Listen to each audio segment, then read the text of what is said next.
Hi viewers, இன்னைக்கான வீடியோவில் என்ன நடக்கலாம்னு சொல்லிட்டு பார்க்கலாம். வீடியோக்குள்ளே போகிறதுக்கு முன்னாடி நம்ம சேனலை லைக் அண்ட் சப்ஸ்கிரைப் பண்ணிவிட்டு கொஞ்சம் சப்போர்ட் பண்ணுங்கள்.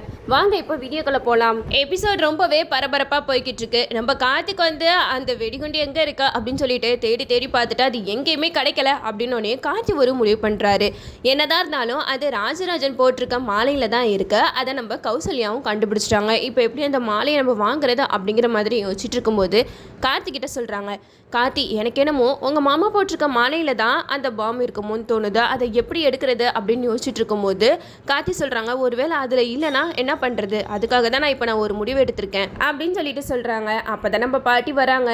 என்னையா உங்கள் 2 பேர் மூஞ்சுமே சரியில்லை, ஏதாவது பிரச்சனையா அப்படிங்கிற மாதிரி கேட்க அதுக்கு கார்த்தி சொல்கிறாங்க, ஆமாம் பாட்டி, ரொம்ப பெரிய பிரச்சனை போய்கிட்டு இருக்கு, இப்போ என்ன பண்ணுறதுனே தெரியல அப்படிங்கிற மாதிரி சொல்ல இதை கேட்டதுமே பாட்டி வந்து ரொம்பவே பதட்டமாயிடுறாங்க. என்னப்பா சொல்கிற, 25 வருஷத்துக்கு அப்புறம் இந்த கோயில் கும்பாபிஷேகம் நடக்க போகுதுன்னு சொல்லிட்டு ரொம்ப சந்தோஷத்தில் இருந்தா இப்போ என்னன்னா பிரச்சனைன்னு வந்து நிற்கிறியப்பா, என்னப்பா பண்ணுறது அப்படிங்கிற மாதிரி கேட்க அதுக்கு கார்த்தி காளியம்மா பண்ண வேலை எல்லாத்தையுமே சொல்லிக்கிட்டு இருக்காங்க.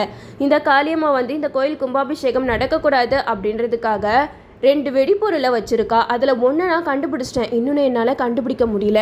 இப்போ என்னன்னா காளியம்மா என்னைய ஃபோன் பண்ணி மிரட்டிட்டு இருக்கா. அந்த வெடிப்பொருள் எங்கே இருக்குன்னு நீ தெரிஞ்சுக்கணும்னா நான் சொல்கிற மாதிரி நீ நடந்துக்கணும். ஒழுங்கு மரியாதையா உன் அத்தைக்கிட்ட போயிட்டு ஒன்றை பற்றின உண்மையெல்லாம் சொல்லிடு அப்படிங்கிற மாதிரி சொல்கிறா. இப்போ என்ன பண்ணுறதுனே தெரியல பாட்டி அப்படின்னு சொல்ல இதை கேட்ட பாட்டி வந்து ரொம்பவே மனசடைஞ்சு போயிடுறாங்க. என்னப்பா கார்த்தி, இப்போ மட்டும் நீ உன் அத்தைக்கிட்ட போயிட்டு எல்லா உண்மையும் சொன்னேன்னா கண்டிப்பாக இந்த கோயில் கும்பாபிஷேகம் நடக்காது. நம்ம இவ்வளோ நாளாக பட்ட கஷ்டம் எல்லாமே வீணாக போயிடுமே அப்படிங்கிற மாதிரி சொல்ல இதை கேட்ட கௌசல்யா சொல்கிறாங்க, ஏன் கார்த்தி அவசரப்படுறீங்க, இருங்க நம்ம பொறுமையாக ஏதாவது பண்ணுவோம் அப்படிங்கிற மாதிரி சொல்ல அதுக்கு கார்த்தி சொல்கிறாங்க, இல்லை மேடம், நம்ம பொறுமையாக இருக்க அந்த பாம் வந்து வெடிச்சிருச்சுன்னா எத்தனை உயிர் போகும். நான் இவ்வளோ நாள் கஷ்டப்பட்டதெல்லாம் யோசிக்கலை, நம்மளோட சுயநலத்துக்காக இத்தனை பேரோட உயிர் போயிடக்கூடாதுன்னு தான் நான் யோசிக்கிறேன். பரவாயில்ல, என்ன நடந்தாலும் சரி, நான் வந்து எல்லா உண்மையும் சொல்ல தான் போகிறேன் அப்படிங்கிற மாதிரி சொல்லிக்கிட்டு இருக்கேன். இதை கேட்டுட்டு இருந்த சந்திரகலா வந்து ரொம்பவே சந்தோஷப்படுறாங்க. இவ்வளோ நாளாக நான் இதுக்காக தானே நான் வெயிட் பண்ணிக்கிட்டு இருந்தேன். சரியான நேரத்தில் நீ போயிட்டு உன் அத்தைக்கிட்ட எல்லா விஷயத்தையும் சொல்லணும். அவ கோவப்பட்டு உன்னைய வீட்டை விட்டு துரத்துறது மட்டும் இல்லாமல் இந்த கோயில் கும்பாபிஷேகமும் நின்று போயிடும். ஒரே கல்ல 2 மாங்காய் அப்படிங்கிற மாதிரி தான் இப்போ நிலமை போய்கிட்டு இருக்கு அப்படின்னு சொல்லிட்டு சந்திரா வந்து ரொம்ப சந்தோஷப்பட்டு இருக்காங்க. அப்பதான் சிவனாடிக்கு கால் பண்ணி சொல்றாங்க.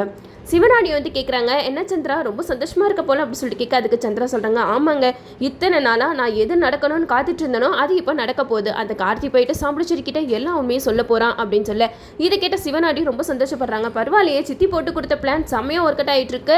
கார்த்தி வந்து பயந்துட்டான், வேற எதுவும் இல்லை, அந்த பாம் மேட்டரில் அவன் ரொம்பவே கலங்கி போய் நிற்கிறான். அடுத்தவங்களோட உயிருக்கு எந்த ஒரு ஆபத்தும் வரக்கூடாது அப்படின்னு சொல்லிட்டு தான் அவன் இந்த மாதிரிலாம் பண்ணுறான். பரவாயில்ல, நம்ம இப்போ வரைக்கும் கூட அந்த பாம் எங்கே இருக்கா அப்படிங்கிற விஷயத்தை யார்ட்டையும் சொல்லக்கூடாது அப்படிங்கிற மாதிரி சிவனாடி வந்து சந்திரா கிட்ட சொல்கிறாங்க.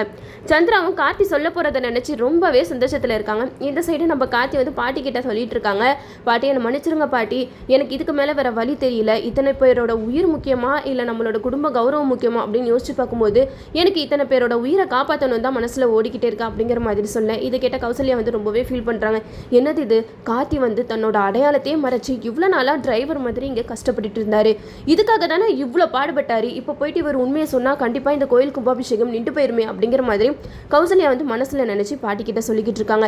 நீங்கள் எதுக்கும் கவலைப்படாதீங்க பாட்டி, நாங்கள் வந்து அந்த அளவுக்குலாம் விட மாட்டோம், கண்டிப்பாக கடைசி நேரத்தில் அந்த பாம்பை நாங்கள் கண்டுபிடிச்சிருவோம் அப்படிங்கிற மாதிரி சொல்ல அதுக்கு கார்த்தி சொல்கிறாங்க, இல்லை மேடம், இனிமேட்டு இது நடக்காது, அந்த காளியம்மா சொன்னதை சாதிச்சிருவா, இதுக்கு ஒரே வழிதான் இருக்கு, நான் போயிட்டு சாம்புடிச்சேரி அத்தைக்கிட்ட எல்லா உண்மையும் சொல்ல போறேன் அப்படிங்கிற மாதிரி சொல்ல அதுக்கு கௌசல்யா சொல்றாங்க, என்ன கார்த்தி, இவ்வளோ நாளா இதுக்காக தானே இவ்வளோ கஷ்டப்பட்டீங்க, இப்போ போயிட்டு நீங்கள் 5 நிமிஷத்துல அந்த கஷ்டத்துக்கெல்லாம் ஒரு பலனும் கிடைக்காத மாதிரி விஷயத்த சொல்ல போறேன்ட்டு நிற்கிறீங்களே அப்படிங்கிற மாதிரி கௌசல்யா சொல்ல இதை கேட்ட கார்த்தி சொல்றாங்க, வேற வழி எனக்கு தெரியல மேடம், நம்ம சீக்கிரமா ஒரு முடிவெடுத்தாதான் அப்படின்னு சொல்லிட்டு கார்த்திக் வந்து எல்லா உண்மையும் சொல்லலான்னு போறாங்க. அப்போ சந்திரா வந்து சாம்புடிச்சேரி கூட தான் நிற்கிறாங்க. நம்ம கார்த்தி போயிட்டு சாம்புடிச்சேரி கிட்ட எல்லா உண்மையும் சொல்லிடுறாங்க. அத்தை, நீங்கள் இவ்வளோ நாளாக கேட்டுட்டு இருந்தீங்களே பரமேஸ்வரி பாட்டியோட பேரை நான் பார்க்கணும், அவர் யாரு நான் தெரிஞ்சுக்கணும்னு சொல்லிட்டு இருந்தீங்க, இப்போ அதுக்கான உண்மையெல்லாம் நான் சொல்ல போகிறேன் அப்படிங்கிற மாதிரி கார்த்தி சொல்லிக்கிட்டு இருக்காங்க. அப்போ சாம்புடிச்சேரி சொல்கிறாங்க, சீக்கிரமா அப்பல சொல்லுங்க, இவ்வளோ நாளாக நான் அதுக்காக தான் வெயிட் பண்ணிட்டு இருந்தேன் அப்படிங்கிற மாதிரி சொல்ல அதுக்கு கார்த்தி சொல்கிறாங்க, பரமேஸ்வரி பாட்டியோட பேரை வேறு யாரும் இல்லை, நான் தான் அப்படின்னு சொன்னதுமே சாம்புடிச்சேரி பயங்கரமாக கோவப்படுறாங்க.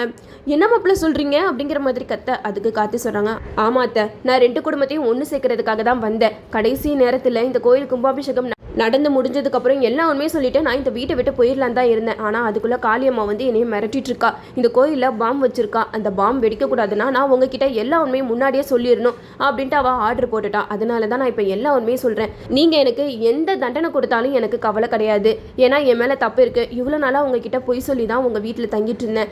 ஆனால் நான் எதை நினச்சி உங்கள் வீட்டில் பொய் சொல்லிட்டு இருந்தனோ ஆனால் அந்த விஷயமே இப்போ நடக்காமல் போயிடுச்சு. எனக்கு தெரியும் இந்த உண்மைலாம் உங்களுக்கு தெரிஞ்சிச்சுன்னா கண்டிப்பாக என் மேலே கோவப்பட்டு இந்த வீட்டை விட்டு துரத்துருவீங்கன்னு சொல்லிட்டு அதனால தான் இந்த கோயில் கும்பாபிஷேகம் முடிஞ்சதுக்கப்புறம் சொல்லுவோன்னு வெயிட் பண்ணிட்டு இருந்தேன். ஆனால் அதுக்குள்ளே இந்த மாதிரிலாம் ஆயிடுச்சு. என்னை மன்னிச்சிருங்க அத்தா அப்படிங்கிற மாதிரி கார்த்தி சொல்ல இதை கேட்டதுமே சாமுண்டீஸ்வரி பயங்கரமாக கோவப்பட்டு கார்த்தியை அடிச்சிடுறாங்க. அப்போ எல்லாருமே பயங்கர ஷாக்காக பார்க்குறாங்க. ரேவதி சொல்கிறாங்க, அம்மா நீங்கள் பண்ணுறது ரொம்ப தப்புமா, ராஜா ரொம்பவே நல்லவன் அப்படிங்கிற மாதிரி சொல்ல அதுக்கு சாமுண்டீஸ்வரி வாயை மூடு அப்படின்னு சொல்லிட்டு ரேவதியை கத்துறாங்க. இது எல்லாமே நம்ம சந்திரா வந்து கனவு காண்டிட்டு இருக்காங்க. டக்குன்னு சிவனாண்டி வந்துடுறாங்க. அப்போ சந்திரா வந்து அப்படியே முழிக்கிறாங்க. என்ன சந்திரா பகல் கனவு காண்டிட்டு இருக்கியா அப்படிங்கிற மாதிரி கேட்க அதுக்கு சந்திரா சொல்கிறாங்க, ஆமாங்க நான் அந்த கார்த்தி பேசினதெல்லாம் கேட்டேன். அவன் போயிட்டு எல்லா உண்மையும் சொல்ல போகிறான் அப்படின்னு சொல்லிட்டு இருந்தான். அது நடந்தால் எப்படி இருக்குன்னு சொல்லிட்டு ஒரு இமேஜின் மாதிரி கனவு காண்டிட்டு இருந்தேன். கரெக்டாக நீங்கள் வந்து அதை கலைச்சி விட்டுட்டீங்க அப்படிங்கிற மாதிரி சந்திரா வந்து சிவனாண்டி கிட்ட சொல்கிறாங்க. அதுக்கு சிவனாண்டி சொல்கிறாங்க, நீ கனவு கண்டது பழிக்க தான் போகுது சந்திரா. இந்த கார்த்தி பையன் பயந்துட்டான். அந்த பாம் எங்கே இருக்குன்ற விஷயம் இப்போ வரைக்கும் அவனுக்கு தெரியல. அதனால கண்டிப்பாக உன் அக்கா கிட்ட போயிட்டு எல்லா உண்மையும் சொல்ல தான் போகிறான். இந்த கோயில் கும்பாபிஷேகமும் நிற்க தான் போகுது. அது மட்டும் இல்லாமல் கார்த்தி இந்த ஊரை விட்டே ஓட தான் போகிறான் அப்படிங்கிற மாதிரி சிவனாண்டி வந்து சந்திரா கலை கிட்ட சொல்லிக்கிட்டு இருக்காங்க. இந்த சைடு பார்த்தா நம்ம சந்திரா வந்து கனவு கண்டதுக்கு ஆப்போசிட்டாக தான் நடந்துட்டுருக்கு. நம்ம கௌசல்யா மேடம் வந்து கார்த்தியை எப்படியாவது உண்மையை சொல்ல விடக்கூடாது அப்படின்னு சொல்லிட்டு அந்த பாமை தீவிரமாக தேட ஆரம்பிக்கிறாங்க. அப்போ தான் உங்களுக்கு ஒரு டவுட் வருது.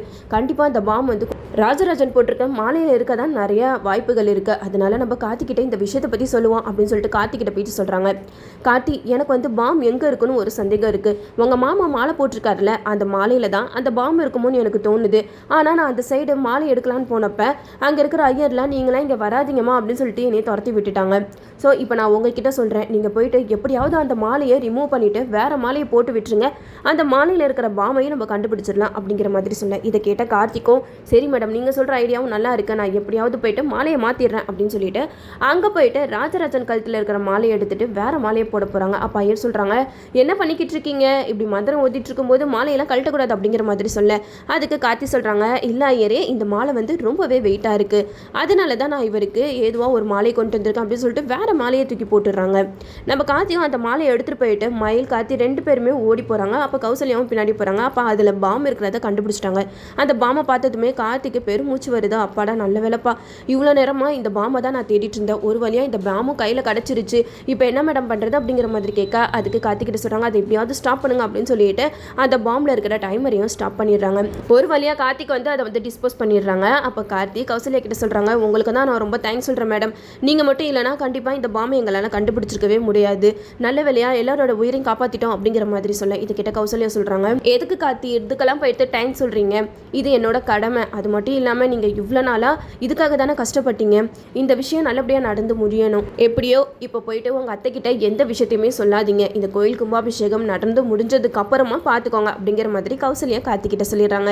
நம்ம கார்த்தி மயில் எல்லாருமே கோயில் கும்பாபிஷேகத்துக்கு போகிறாங்க. கோயில் கும்பாபிஷேகமும் நல்லபடியாக நடந்து முடிஞ்சிருது. இந்த இடத்துல நம்ம சந்திரா வந்து பல கனவுகள் காண்டிட்டு இருந்தாங்க. அவங்க கனவுக்கு நம்ம கார்த்தி பெரிய அப்பா வச்சுட்டாங்கன்னு தான் சொல்லலாம்.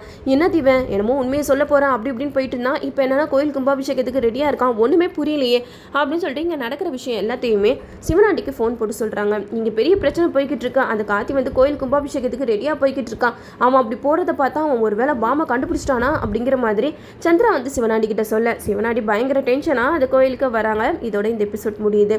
என்னதான் இருந்தாலும் ஹீரோ வந்து எப்போவுமே தோக்க மாட்டார். நம்ம கார்த்தி இதுக்காக தானே இவ்வளோ கஷ்டப்பட்டாரு. அதனால கோயில் கும்பாபிஷேகம் கண்டிப்பாக நடந்து முடிஞ்சிடும். அதுக்கப்புறம் தான் நம்ம கார்த்தி எல்லாருமே சொல்ல போகிறாரு. அதுக்கப்புறம் நம்ம சாமுண்டீஸ்வரி என்னெல்லாம் பண்ண போகிறாங்கன்னு சொல்லிட்டு நம்மளும் வெயிட் பண்ணி பார்ப்போம்.